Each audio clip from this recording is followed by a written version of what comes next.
నమస్తే. జూబ్లీస్లో తప్పకుండా ఈడ టీఆర్ఎస్ పార్టీ గెలుస్తుందని. ఇప్పుడు మాగంటి గోపీనాథ్ గారు చేసినటువంటి అభివృద్ధి ఈ ప్రాంతంలో నిరంతరంగా ఉంది. ఈ అభివృద్ధిని కొనసాగాలని వాటి సత్యమణిని గెలిపిస్తామని స్థానిక ప్రజలు చెప్తున్నారు. ఇందులో భాగంగానే కేసీఆర్ గారు చేసిన అభివృద్ధిని ప్రజలు చూస్తున్నారు. గత 10 ఏళ్లలో జరిగిన అభివృద్ధి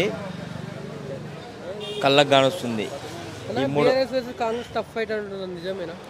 తప్పకుండా బీఆర్ఎస్ గెలుస్తుంది అన్న. టఫ్ ఫైట్ ఏం లేదు, తప్పకుండా మా సిట్టింగ్ సీటు బీఆర్ఎస్ గెలుస్తుంది.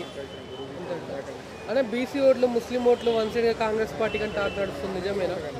ముస్లింలు కూడా కేసీఆర్ గారి పరిపాలన మెచ్చుకున్నారు. షాదీ ముబారక్ కావచ్చు, ఆడపిల్లలకు టెంపరేసు రెసిడెన్షియల్ స్కూల్ పెట్టిన ఘనత కేసీఆర్ గారిది. అదే అభివృద్ధి ఈ ఫలితం రాష్ట్ర వ్యాప్తంగా ఆసక్తినిస్తుంది. రాబోయే రోజుల్లో ఈ ఫలితం సార్వత్రిక ఎన్నికల్లో ప్రభావం చూపుతుందని మా అభిప్రాయాన్ని తెలియజేస్తున్నాం. అన్న, ఇది నవీన్ యాదవ్ గతంలో ఒకసారి ఓడిపోయినప్పుడు గెలిచే ఛాన్స్ ఏమన్నా ఉందా? కాంగ్రెస్ పార్టీపై చాలా వ్యతిరేకత ఉంది కదా. ఇప్పుడు నవీన్ యాదవ్ అనే వ్యక్తి ఏదైనా ఉండొచ్చు, కానీ కాంగ్రెస్ పార్టీని చూసి ఆ సింబల్కి ఓటేయడానికి ప్రజలు నిరాశగా ఉన్నారు. కేసీఆర్ గారు చేసినటువంటి అభివృద్ధినే ప్రజలు కోరుకుంటున్నారు. ఎందుకంటే కేసీఆర్ గారు ఈ హైదరాబాద్ నగరానికి ఎన్నో మంచి పథకాలు తెచ్చారు.